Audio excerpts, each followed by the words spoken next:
अस्सलाम वालेकुम, कैसे हैं आप? बस रहने दे सरताज, आगे ना मैं खुद बात करूँगी।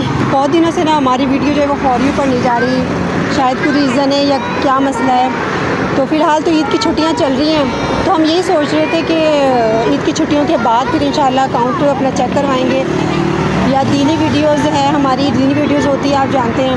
इस वजह से कोई इशू आ रहा है, टिकटॉक से गुजारिश है मेहरबानी करें हमारी वीडियो फॉर यू पर डाला करें, क्योंकि काफ़ी दिनों से हमारी वीडियो जो है फॉर यू पर नहीं जा रही है।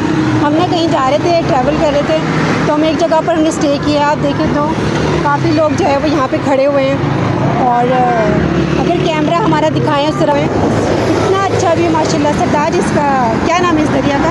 ये है दरियाए चनाब। दरियाए चनाब पे हम इस टाइम खड़े हुए हैं। बच्चे भी देख रहे थे खड़े होके, बस हमने अब निकलना है, चलते हैं फिर हम। ठीक है सरताज, अल्लाह हाफ़िज़।